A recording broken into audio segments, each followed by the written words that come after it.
ರಂಗಪ್ಪ ಅಜಿತ್ ಎಷ್ಟಾಗಿದೆ ಸರ್? ಒಳ್ಳೆ ಇಳುವರಿ ಬಂದೈತೆ. ಒಳ್ಳೆ ಇಳುವರಿ ಅಂದ್ರೆ ಎಷ್ಟು ಅಂದಾಜು? ಪಾಕೆಟ್ಗೆ 3 ಕ್ವಿಂಟಾಲು 10 ಕೆಜಿ ಬಂದೈತಿ. ಓಕೆ.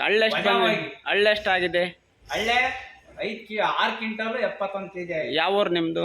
ಮೇಲ್ಕೊಂಟೆ ಗ್ರಾಮ ಮೇಲ್ಕೊಂಟೆ. ನಿಮ್ಮ ತಂದೆ ಹೆಸರು? ಪೂಜಾರ ರಂಗಪ್ಪ. ಎಷ್ಟು ಎಕರೆಗೆ ಹಾಕಿದ್ರಿ? 1 ಎಕರೆ. ಸರಿ, ಸಂತೋಷ. ರಾಶಿದ್ರಾಗೆ ಹಿಂಗ್ ಇಳುವರಿ ಬರ್ಲಿಲ್ಲ, ರಾಶಿ ಕಂಪ್ನಿ ಬರ್ಲಿಲ್ಲ. ಅದಕ್ಕೆ ನಾವು ಹೊಸ ಕಂಪ್ನಿಗೆ ಹೋದ್ವಿ ಅಜಿತ್ಗೆ. ನೀವೇನ್ ಹೇಳ್ತೀರಣ್ಣ ಗ್ರಾಮಸ್ಥರು? ಒಳ್ಳೆ ಇಳುವರಿ ತಗೊಳ್ಳಿ. ಅಜಿತ್ ಒಳ್ಳೆ ಇಳುವರಿ ಬಂದೈತೆ ನಿಮ್ಗೆಲ್ಲ, ಸಂತೋಷ. ಸಂತೋಷ. ಮಳೆ ಬಗ್ಗೆ ನಿಮ್ಮ ಅನುಭವ? ಮಳೆ ಬಂದಿದ್ರೆ ಇನ್ನ 2 ಕ್ವಿಂಟಲ್ ಹೆಚ್ಚಾಗ ಆಗವ ಸ್ವಾಮಿ. ಬಗ್ಗೆ ನಿಮ್ಮ ಅನುಭವ, ನಿಮ್ಮ ಕಂಪ್ನಿ ಈ ಕಂಪ್ನಿ ಬಗ್ಗೆ? ಈ ಕಂಪ್ನಿನೇ ವಾಸಿ ಅನ್ನಿಸ್ತಾ ಐತೆ ಸ್ವಾಮಿ. ಈಗ ರೈತರಿಗೆ ಅನುಕೂಲವಾಗಿದೆ ಈ ಕಂಪ್ನಿ. ರೈತರಿಗೆ ಅನುಕೂಲವಾಗಿದೆ ಈ ಕಂಪ್ನಿ. ಅನುಕೂಲ ಆಗ್ತಾ ಇದೆ. ಒಳ್ಳೆ ಇಳುವರಿ ಬರ್ತಾ ಇದೆ ಸ್ವಾಮಿ. ಈಗ ನಾವು ನೋಡಿದ್ ಮಾಡಿ